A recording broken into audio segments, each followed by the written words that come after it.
Welcome everyone to our monthly seminar on generative AI and drug discovery that is sponsored by Vant AI. And I'm Michael Bronstein, I'm professor at Oxford and chief scientist of Vant. And today we have the great pleasure to have here Professor Yaron Lipman from the Weizmann Institute of Science in Israel, as well as Meta. And Yaron will be talking about flow matching, which is recent line of works where he had some pioneering contributions that allow to simplify and generalize diffusion models that, as you know, can be used for generating images, text, as well as molecules and drugs. And Yaron, I guess, doesn't need any introduction in the field of machine learning. And I've had the privilege to know him for probably almost 20 years.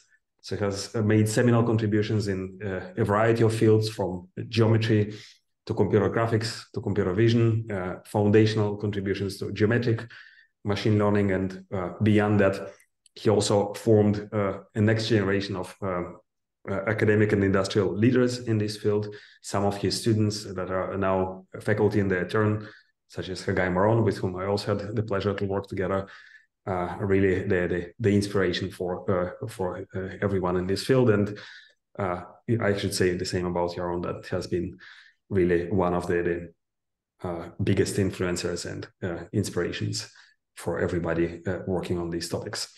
So without further ado, Yaron, I will pass the floor to you, and thank you very much again for agreeing to give a lecture in our seminar.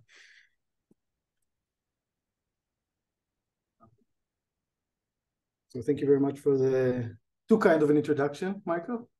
So indeed, I'm going to talk about flow matching, which is something between a new point of view of diffusion models and a new kind of methodology for training flow generative models. I'm mostly going to concentrate on contribution coming from our team, but I'm also going to include contributions from other teams. This is a kind of a community effort, and I think it's very exciting development in generative models. The one slide that summarized my talk is basically this one. This shows a hierarchy of topics where I'm going to follow from top to bottom in my talk. So within generative models, there's a subclass that calls flows, or continuous normalizing flows. And within that, there's a flow matching, which also includes diffusion models as a particular case. And within this space of generative models, there's a trade-off between scalability and generality. And what I'd like to advocate or try to convince you during the talk is that flow matching provide a kind of a good point of, strikes a good balance between the two, and allows a lot of new design choices and ideas to blend into this mechanism to drive new applications. So I'm going to start from the beginning and discuss about generative models and take it from there. So in generative models, basically we have some source distribution P. We can always imagine it to be standard Gaussian, but it can be arbitrary. And the goal is to find some sort of a map that maps the distribution to some unknown distribution Q, namely the data distribution, a much more complicated distribution. Probabilistic speaking, what we actually want to do is we want to take a sample from our source distribution, our noise distribution X naught, and then we want to push it through this map psi to get a sample from the unknown distribution, from the data distribution. And the goal is to come up with this map psi that achieves this. That's maybe the main goal of generative model, but there's another interesting aspect of it that in addition to producing a sample, we'd also like to maybe quantify the probability of a given sample. This might be a little bit less popular in the recent years, but it's still an important application. And the big question is how to come up with this psi in practice for large data sets, high dimensions, and so on. In practice, of course, we are not given access to the data distribution or its probability. What we actually given is a training set of samples, shown here as red dots, that are sampled from this unknown data distribution. So the red dots here are the training set. Now, going forward, one popular choice of generative models are flows. And flows basically choose to represent this map psi, the generative map psi, using a velocity field V. What we're seeing here on the left is the velocity field, which is basically a map that takes input time and location and produces a velocity vector at that point. And this is what we see here is an example in 2D of such a velocity field.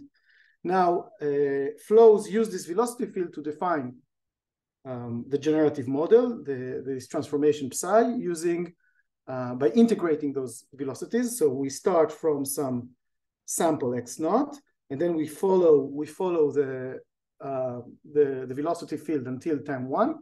Mathematically, this is defined by an ordinary differential equations, which basically states that the speed of our trajectory equals the velocity field at our current location. Integrating this thing is leading to a diffeomorphism, a kind of a deformation of space. We're going to use this concise notation of xt, which means basically that we integrate starting from x naught until time t. So we actually produce a one parameter family of deformations, and the deformation at t equal 1 is the desired generative model. Now, together with this generative model, with the map psi, there is a coupled probability distribution, which also evolves in time. Again, in terms of probability, if we sample x naught, a random variable distributed according to a distribution p, which is our noise, and then pushing it using our velocity field or flow until time t, we get a random variable xt, which is distributed according to something we denote as pt. And what we see here is kind of visualization of the density as it evolves during time.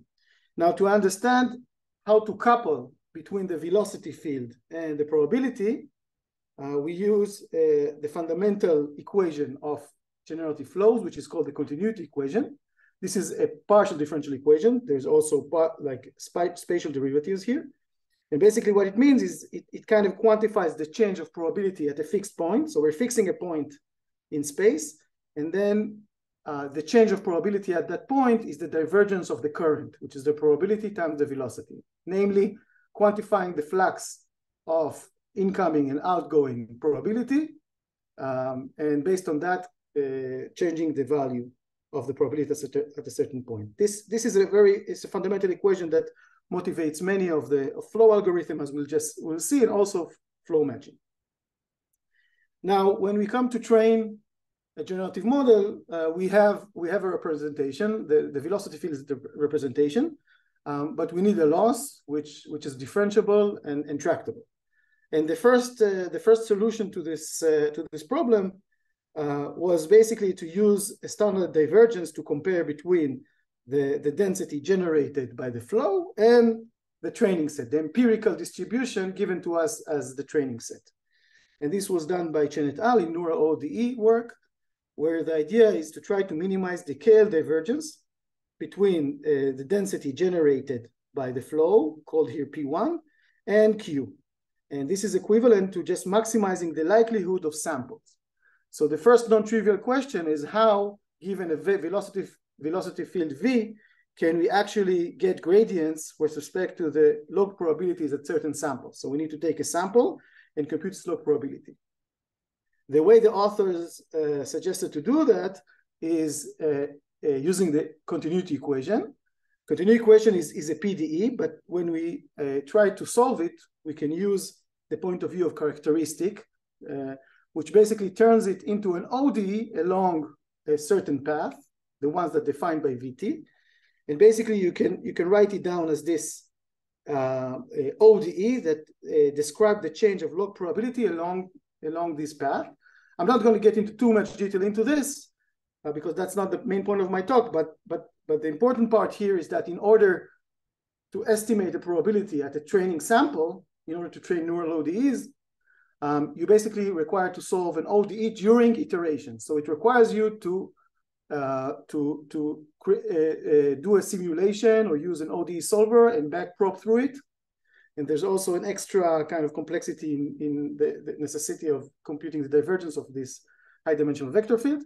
And this basically, this necessity to do the simulation during training caused a kind of a roadblock in scaling these methods to large data sets and large models. Now, in flow matching, we basically revisit the continuity equation and try to basically understand what could be a more scalable loss in order to train flows. We're also going to train flows, but we're just going to use a different loss, which is more scalable. And the idea is kind of visualized in this illustration. So in this illustration here, you can think about this blob as representing all the probability measures. In particular, it includes the source distribution, the noise, and the target distribution. And basically what we'd like to do, we'd like to connect these 2 points using a path of probabilities. And what the continuity equation tells us is that once you have the vector fields, the time-dependent vector fields, it kind of uniquely sets this curve. So if you set the velocities and you start at p equals 0 equal p, then this whole path will be set by the continuity equation. In particular, also the target distribution P1 will be set. So this gives kind of an idea. Instead of trying to optimize the probabilities at P1, which are kind of hard to compute during training, why not just compare the velocities, which are basically exactly the representation used in continuous normalizing flows. So that's the main idea behind flow matching. And now what I'm going to do, I'm just going to break it down to what it takes in order to actually do that. But this is really the whole idea. So to basically want to compare velocities instead of probabilities. So in order to do that, we need to add a little bit of supervision, right? There's no free lunch in life. We added a little bit supervision. So we actually need to come up with a supervision which is a coupled, namely a probability path and a velocity field that together solve the continuity equation. And once we have such a thing, we actually just going to regress the vector field. So we have some trainable neural network called here VT. It has some parameters. And what we actually want to do, we want to minimize its difference from some supervising velocity field restricted to the probability path we care about. So this in some sense can be seen as also a sort of new divergence between probability measure between P1 and Q, or maybe between the paths. And actually also recent works in the field show that it can bound a kind of a more common divergences and distances like the W2 between measures. But it's still not clear whether I can start working with this loss, right? Because I need to come up with PT and UT, right? And I need to make this into a tractable loss. So the two components that are missing from this to a simple algorithm that we can all run is we need to come up with a supervision PT UT, and we need to come up with a loss which is tractable. We can compute unbiased estimates of its gradients during training. And that's what we're actually going to do right now. So the first thing, which is the most important thing, is we're going to come up with a supervision for flow matching. Namely, we need to come up with a probability path that starts with our source, noise, ends with our data, right? And also a coupled velocity field that achieves that. Here I have these two-dimensional examples that they're going to follow me throughout the talk. And the way we achieve that is using this marginal construction, which is pretty popular in this literature. Basically, we're going to integrate over the training set, Q. Also, a sum of deltas, a discrete data set is also fine. So we're going to integrate over that. And for each one, we're going to define a conditional probability path called PT x given x1. So x1 here are data points. And this probability, the conditional probability path, like a kernel or is basically the degrees of freedom we're going to use to make PT satisfy those boundary conditions. So let's take a look at this conditional probability path and ask ourselves, what are sufficient conditions for this probability, conditional probability path, such that the marginal probability path, shown here on the top, satisfy the boundary conditions? Well, once you put it like that, the answer is a pretty kind of simple solution. It's also visualized here with this small animation. what we need to make sure is that at time 0, we don't do anything. Namely, at time 0, we start with our source distribution, with our noise distribution, right? If we do that, then this integral here, if you plug here at time 0, you have something independent of x1, it will pop out of the integral, and you'll just reproduce p, because this integral of q is going to equal 1. And if you want to make sure that you reach q at time 1, you might as well concentrate all your probability, all your mass at time 1 at x1. Mathematically, it means that at time 1, you're getting the delta function, which is putting all the probability mass at x1. If you plug it in this equation, you see you also reproduce q at time 1. So this is really what you need to do. You need to start from your source distribution, and you need to make sure that at time 1, all the mass is concentrated at x1. How can you do that? Well, it's actually not that complicated. I'm going to show it in a second. Here is a kind of a visual way to do it. Make sure that the velocity at every point is pointing toward x1, right? So something like this. If you do that and you integrate, you're going to reach x1. The only question is how fast, how much time it's going to take you. So you can basically change the length, the scale of these arrows to make sure you hit x1 at time 1, regardless of where you start in space. I'm going to actually give the equation in 1 second. But before I do that, I just want to know that once we have this vector field, there's a little bit of magic happening. And if you can actually use this simple vector field to describe the complicated vector field that is coupled with the original probability path. And the way to achieve it is to do this more generalization. Here, there's some sort of base kind of probability term. But anyway, if you kind of combine those conditional probability path using this equation, you're going to end up with a velocity field that generates the original probability path. So basically, the bottom line of this story is that all you need to take care when you want to generate a supervision is you want to make sure that you're able to push all the probability to a single point in time 1. If you're able to solve this problem, you basically have a supervision for the whole process. So again, how can you, not again, but the first time, how can you make sure you actually do that? Well, you can do it by introducing a simple flow conditioned on x1. And this flow should be identity at time 0, and at time 1, all the points should map to x1. One simple way to achieve this is using those linear combinations with 2 functions. These are functions that depend only on time. Sigma t, which is 1 at time 0 and 0 at time 1, like shown here on the simple graph above it, and alpha t that starts from 0 and ends up at 1. If you just take this equation, at time 0, identity as a function of x0, and at time 1, it maps all the points x0 in space to x1. So it kind of satisfies this equation. If you think about the probability densities, then if x0 is distributed according to p, then xt is distributed proportionally to p, translated to alpha t x1, and scaled by sigma t. So basically, if sigma t goes to 0, you're kind of concentrating all the mass around alpha t x1.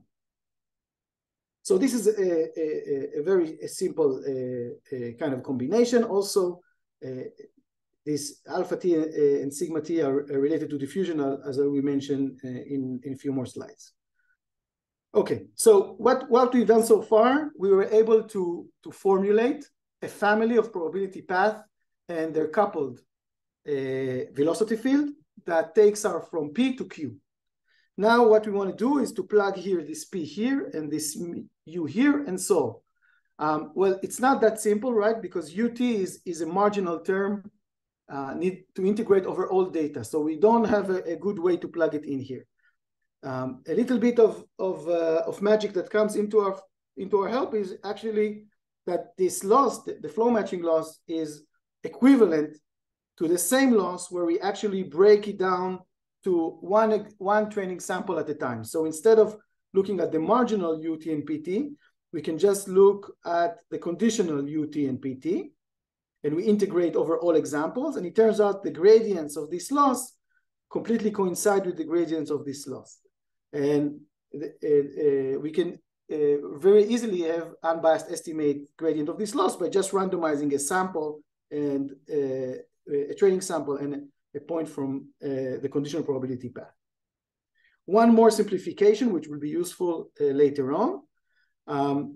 We can do what is called this law of unconscious statistician, or just, if you want, a change of variables in this integral, in the expectation.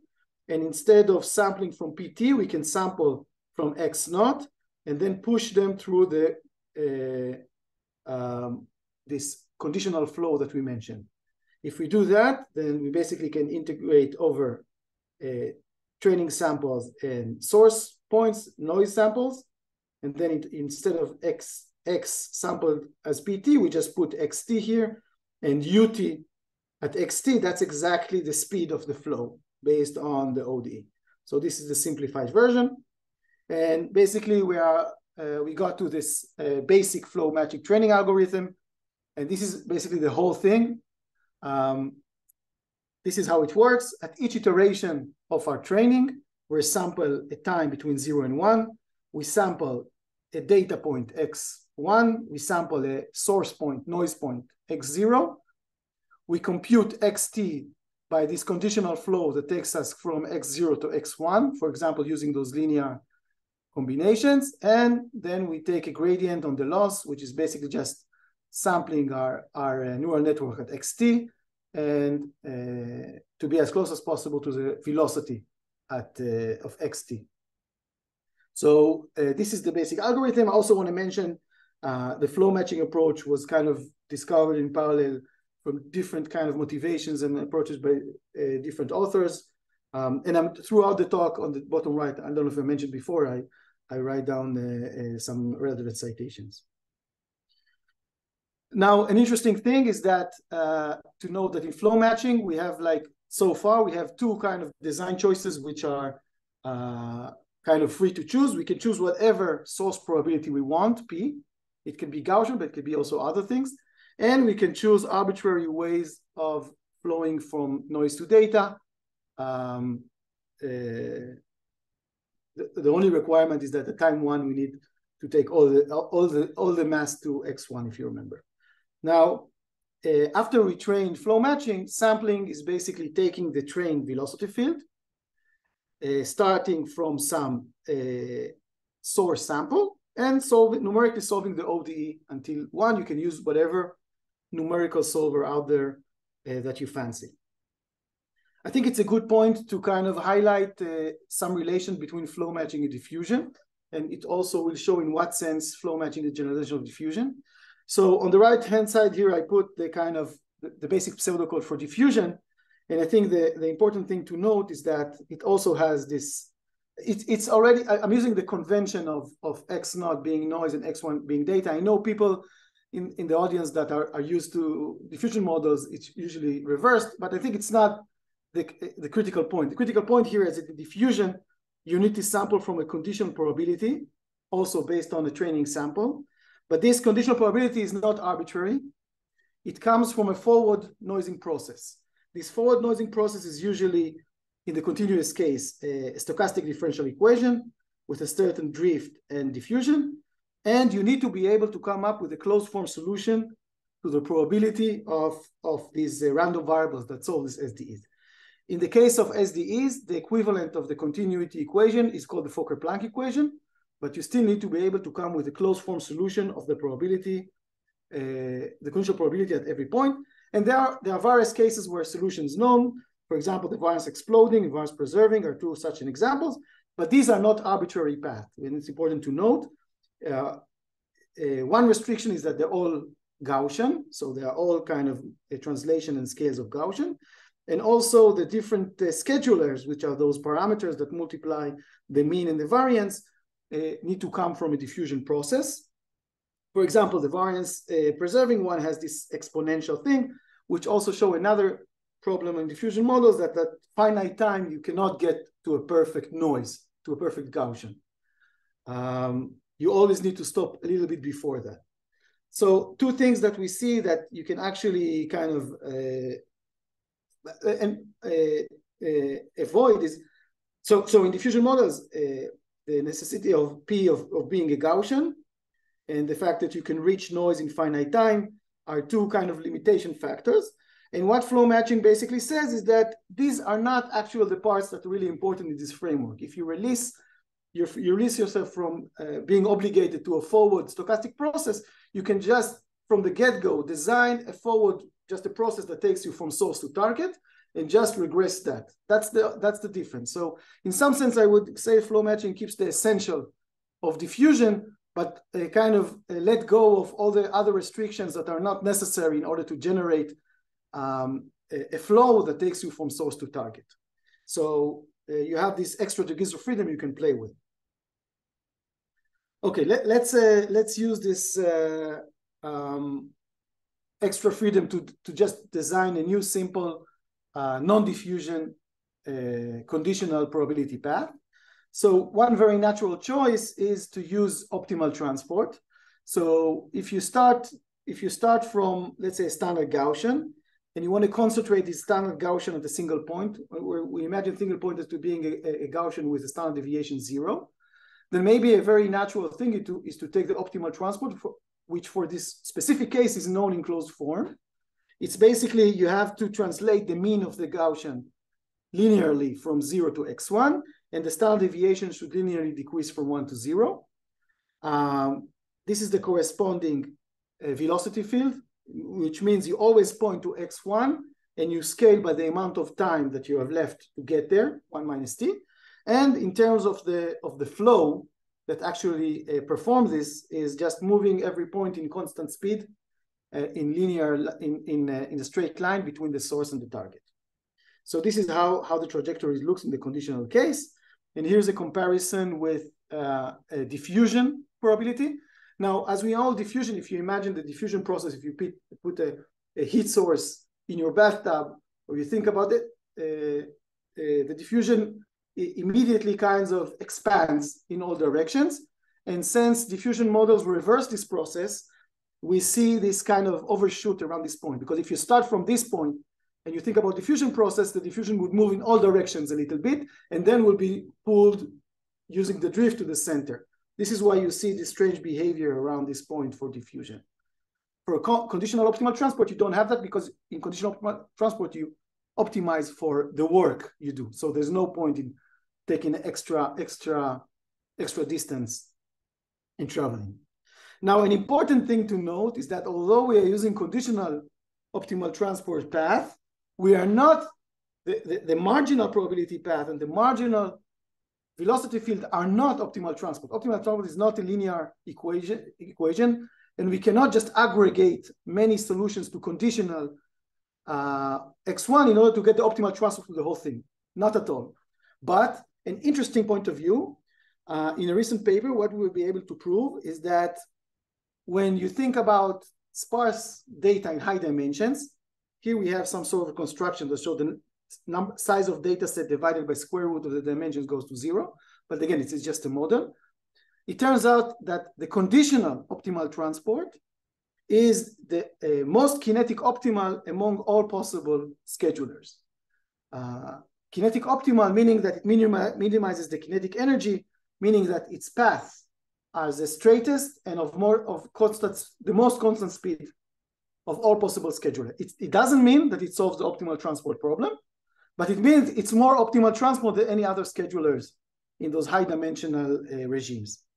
An interesting kind of visualization, which actually hints, we don't know if it's true, but hints that maybe there's something even more into it, is that if we look at higher and higher dimensions, these are just higher data set where the 2D projection is always the same, but it's higher and higher dimensions. So you see dimension 2, 110,000. We see that this conditional OT becomes straighter and straighter path. So that might hint, this is comparison to, for example, cosine scheduling. That might hint that may be also a good approximation to the unknown optimal transport in high dimensions. Okay, here's a 2D illustration comparing diffusion with Kondo T path. You can just compare the two bottom rows. The Kondo T has this property where it kind of denoises data faster. So you can compare, for example, this time, and you see you're already able to see the kind of the final situation. This is moving from Gaussian to checkerboard. And the condor T in general allows you to sample the distribution with a lower number of function evaluations. So here's the number of function evaluations shown at the bottom. This is condor T and diffusion, parents preserving with flow matching. This was training with score matching. These two are two different parameterization of the same probability path, the parents preserving, and this is one defined by the conditional optimal transport. So you can see, for example, at A10FE, you get closer samples. Okay, this observation also transcends to images and data sets where we always were able to kind of validate that condor T produces the lowest kinetic energy among all competitors, and it's easiest to sample in high dimensions. I'm not going to get too much details because I have more to talk about. Okay, so far we've seen flow matching. We saw that the diffusion models is kind of an instance of that, and we're able to show that we're already able to flow matching is able to transfer any source probability, not only Gaussian like diffusion, to Q, to the target, and also we can work with more general paths. What I'd like to use the rest of my time is to show you two recent generalizations, which I think are very useful and open kind of the door to many interesting new applications of these flow models. The first is a general source and data coupling, and the last one is going to be a generation over manifolds. So let's start with the source to data coupling. So the observation here is pretty simple. You remember that we discussed what are the sufficient conditions from the conditional probability path in order that the marginal probability path will satisfy the boundary conditions. And regarding at time zero, we said that a sufficient condition is that at time zero, all the conditional probability path will be exactly equal to the source distribution. While this is correct, this is not the most general construction, right? A more general construction is asking directly that when we plug in zero here, right? So this specific marginal times zero gonna equal the source distribution. Now, what it means that if we think about this probability here as some joint between x0 and x1, then it kind of shows that you can take an arbitrary coupling between your noise and data. I'll give an example in a second. And as long as this coupling have, if you take the marginal with respect to x1, you get P, and the marginal with respect to x0, you get Q, then it's okay to sample from this joint in the flow matching algorithm, and you're still guaranteed to interpolate between your source distribution and target distribution. So the change to the flow matching algorithm is minimal. Instead of just randomizing noise and data in independent fashion from P and Q, you actually random them from a certain joint. The only requirement from this joint is that it has the correct marginal, P and Q respectively. I think this opens the door to injecting really interesting inductive biases and some background knowledge to these algorithms. One way we used it is the following. So when we train flow matching, we random a bunch of noise shown here in green and data shown here in red. And usually what you take, at least in the vanilla flow matching, you just take random pairs. What you can actually do is to solve an optimal transport between these two families, two batches. And now you don't use arbitrary couplings, but just the couplings that come from the solution of this local OT. Now, if you take the batch size to be the entire data set, then you basically solve the OT problem and you basically reproduces the OT solution. But of course, this is not something we can do in practice. But even increasing it to a certain non-trivial batch size already gives kind of a non-trivial coupling of noise and data and allows to reduce the kinetic energy of the solution. Here's again this example in 2D that we've seen before. On the top is the conditional OT, which have independent coupling of noise and data. So you can see things are, all pairs are considered with the same probability. And on the bottom, we compute batch OT. So we only take pairs that are optimal between the batches. And you see that on the bottom, you see a more optimal transport-like solution where each point, quote unquote, knows where to go. right? So there's kind of immediate separation of the density to its target location, and you can imagine that the kinetic energy here is lower. Okay, I'm going to move to my last part. Leaving some time for questions. And this part is about how to move to non-Euclidean spaces.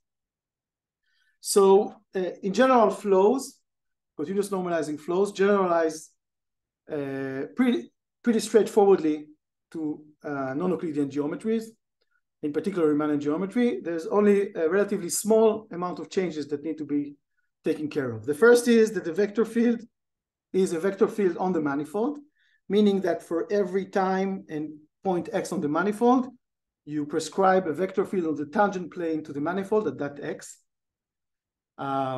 Using such a vector field, you can still solve an ODE. You can looking for a curve on the manifold with its time derivative coincide with the prescribed vector at that point. And integrating this until time t gives you a diffeomorphism of the manifold to itself, mapping points x0 to x1 or x0 to xt in general. And there's also a version of the continuity equation on manifolds. The only difference is that you need to take the metric of the manifold into account. The divergence is a metric-dependent operator, and it should be used in order to couple between the probability on the manifold and the velocity field that is used to define the generative model, the flow. Now, adapting flow matching to manifolds is relatively easy. We can just take the conditional flow matching loss that we've developed before, and pretty much the only thing we need to change about it is making sure that the norm, we are comparing two vectors here that now lies on tangent planes of the manifold. We need to compare them using the norm that is defined by the metric of the manifold. So basically this equation follows as is. The only thing that is left in order to make flow matching manifold work is to be able to come up with a conditional probability path or conditional flow, denoted as before as xt or psi t x naught given x1.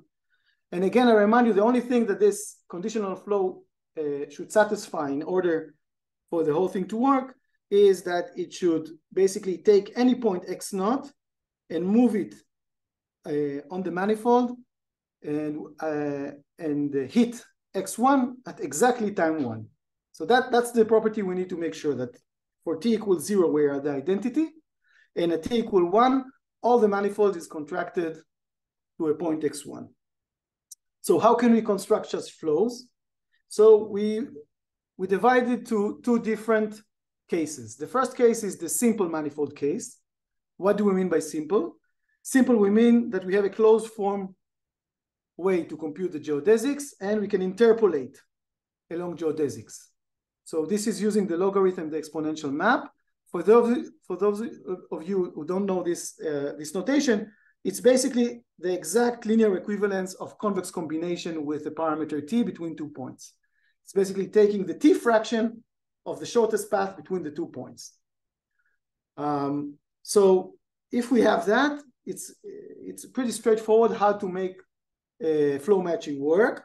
We can take a scheduler, kappa t, which is just a function that goes from 1 to 0. And we can define the flow xt that it satisfies this equation. At time 0, it's just keeping the distance as is. And as time goes between 0 and 1, the distance between x0 and 1 along the geodesic is decreasing until at time 1, it exactly hits x1.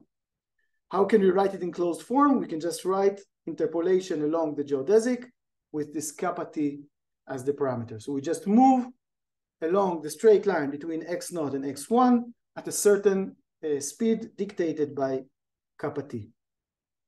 In the Euclidean case, this corresponds to this kind of scheduler. Note that this scheduler is an affine scheduler, meaning that the sum of coefficients is 1. If you recall in diffusion and before in flow matching that I showed, these two coefficients not necessarily sum up to 1. That's because in many times, like in diffusion, you remember there was some offshoot. Things didn't move in variance preserving, for example. They don't move on straight lines. And they basically also use the origin as another term here.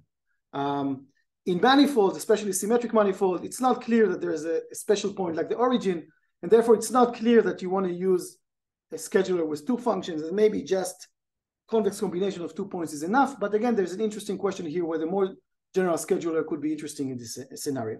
What we did here is just use this one function as a scheduler. In the more general case of a general manifold, the geodesic is not given to us in a closed form. We need to do some maybe numerical algorithm to compute it or something like that. The interesting thing is that we can still use this equation as a defining equation for the conditional flow that satisfy this, taking everything to x1 at time 1. We can use this just by differentiating this respect to t and come up with the vector field that if we flow along it, we're going to make sure we hit x1 at time 1. The interesting thing about this equation, so it might look complicated, but it's really not. What we have here is the gradient of the distance, which basically means that we follow the distance. And all the rest here is just kind of controlling the speed, just making sure that we hit 1 at time 1. So it's basically saying, let's reparameterize the geodesic curve that we hit x1 at time 1. One interesting generalization of this is that you actually don't even have to use geodesics for this construction. You can use something that we call pre-metric, which is you can remove certain conditions, and the only thing you need to make sure is that you have some non-negative function that is non-negative, and it's 0 if and only if 2 points coincide, and it's non-degenerate in the sense that the gradient cannot 0 if the points do not coincide. So this is basically, think about this as kind of an attraction function that guides you towards your target, but it's not necessarily a geodesic distance.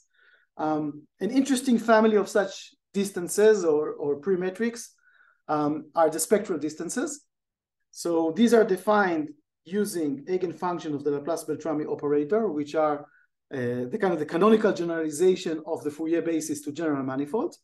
And the distance between 2 points x and y is looking at their embedding using the eigenfunctions, taking the square root, and using some sort of a weighting scheme. And each weighting scheme creates a distance with different properties. The properties that I'm showing here is called biharmonic distance. It's basically 1 over lambda I squared. Now, why is that useful? Why just not use geodesic everywhere and all the time? So here's, for example, a case. Let's say that your space is not an Euclidean space, and you're using something like this maze here. Using geodesic distance tends to kind of stick to the corners when you look for geodesic distance, shortest path across different points. And this will force a lot of non-negative amount of mass positive amount of mass to concentrate at the generate amount of area, which is going to cause numerical problems for flows. Using biharmonic distance, using the same construction again, but with biharmonic distance, will make sure you avoid, for example, the boundaries with a certain relevant boundary conditions.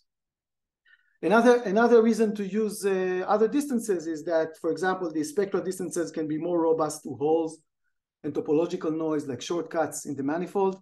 And they also can be more like depending on the geometry. So you see, for example, these isolines of geodesic tend to be less aligned with the limbs or the geometry of the structure. In general, distances can be an interesting design choice and a way to inject inductive bias into generative models, a little bit like kernels.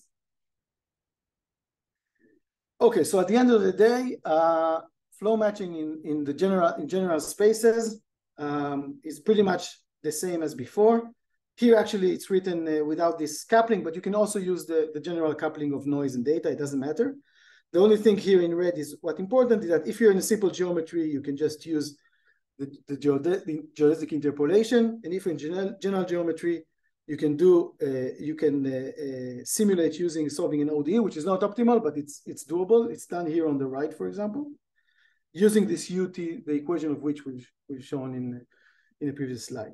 Now, the last thing I want to do in the talk is just to compare, again, flow matching with diffusion on manifolds. I think that on manifolds, flow matching introduces many interesting advantages over diffusion. So on the left here, you see kind of the standard diffusion models on manifold.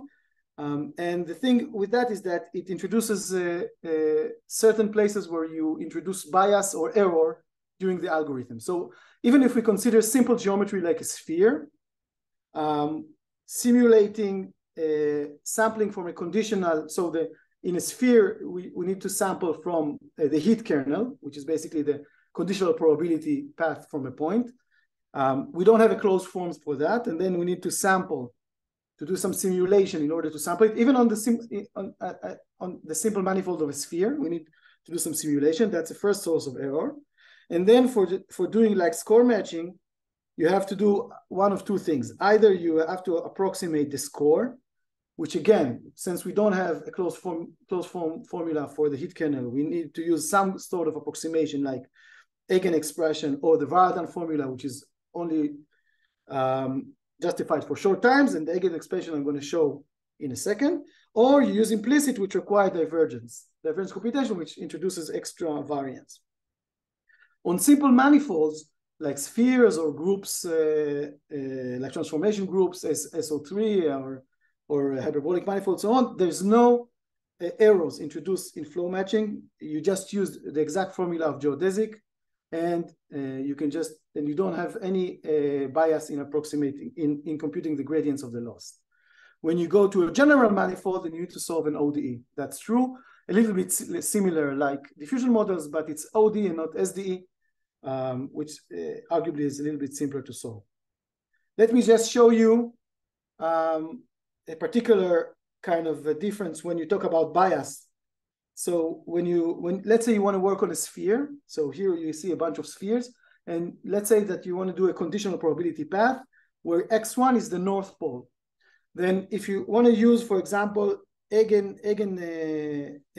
expansion to approximate the heat kernel, what you see here is that for short times, right, you cannot really concentrate mass if you're not using enough eigenvectors. So for example, look here, this is time 0.01.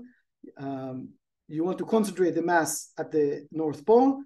And even if you use 440 eigenfunctions, you still have a relative error, shown here on the top, of 0.1, which means you have only one digit of accurate digit in approximating your score. And this is the best thing you can do on the sphere, this is just a two-dimensional sphere. It's not some crazy manifold. In contrast, on the sphere, you have, first of all, you have closed form geodesics, so you don't need any of these approximation when you do flow matching.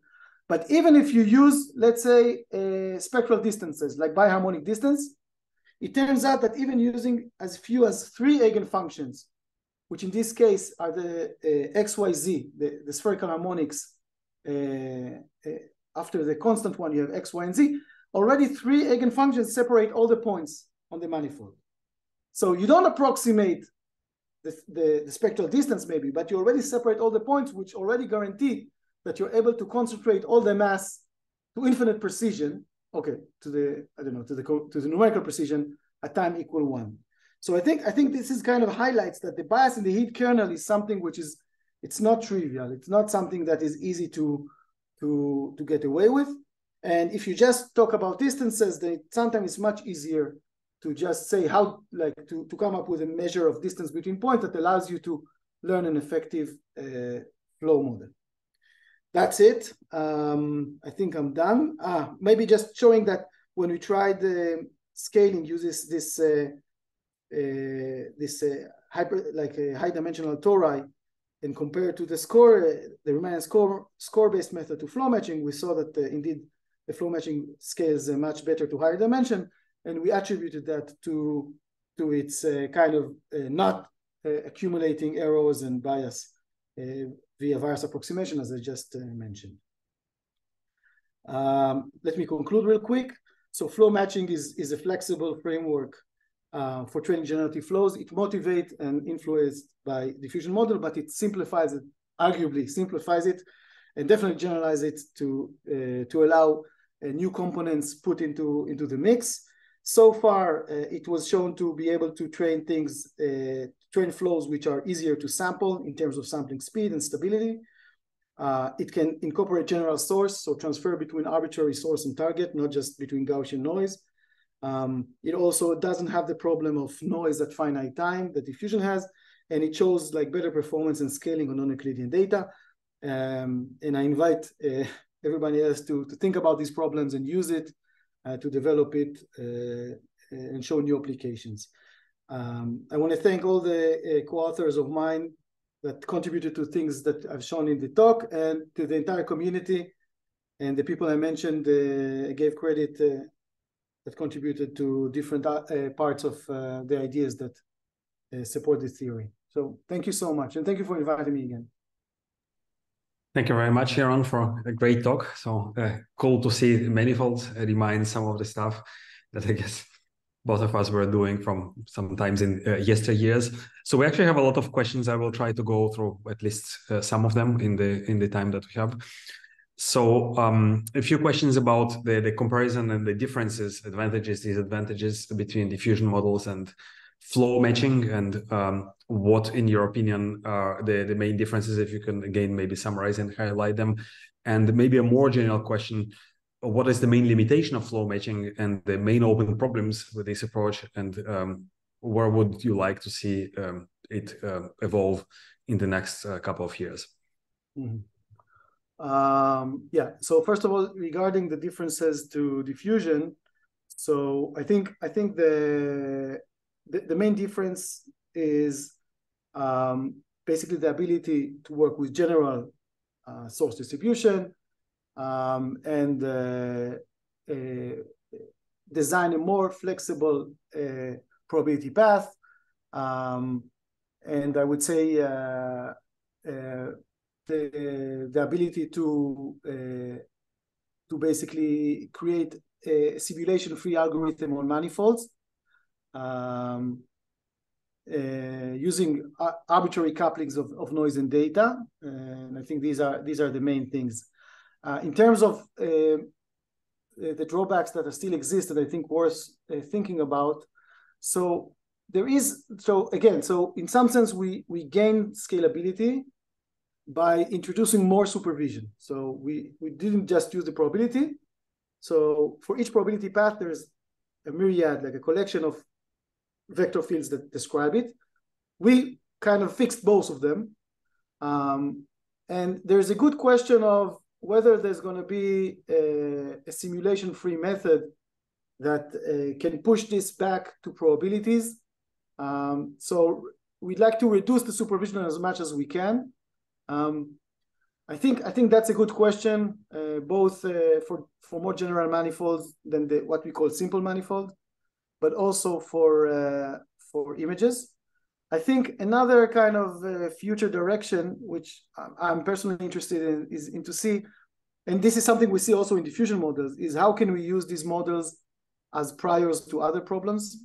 How can they be used efficiently? There is still the issue of sampling the model or computing the probability at a single point requires simulation.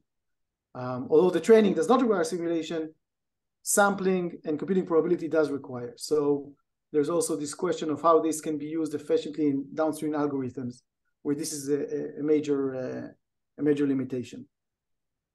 I see. So maybe let me follow up a little bit on what you mentioned, the better control over the probability path. So would it allow you to potentially do better generalization, which is probably one of the weak points in general of generative machine learning models, is how to generalize beyond what you've seen in your training data. So your possibility to go in other places that you would normally not see in your probability space would allow you potentially to do it, right? If you could better control trajectories.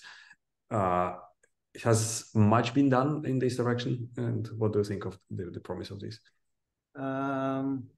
Yeah, so I'm not sure much been done. I think diffusion models and flow matching are all very simplistic probability path. As you saw, it's just marginalization of things going in affine way towards the target.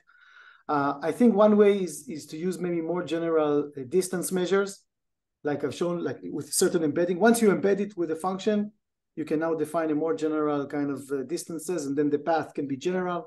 it's a good question how to inject an effective inductive bias, to get generalization, but at least you get a wider family. But yeah, these are all good questions. I don't have answers to all of them. So there is a question from Jonathan. Well, he always appears to be my student. And it is pretty broad. When would you want to use flow matching on manifolds? So I think whenever you have data, so definitely on simple manifolds like sphere, hyperbolic space, tori, SO3, the product of these. So I think when you have all these simple manifolds, the only simulation-free algorithm that I'm aware of without approximating anything is using, I think, flow matching. And it's completely trivial to implement, right? You just sample noise and data, you do geodesic interpolations, and that's all you need. So I think this is like a case where flow matching really shines.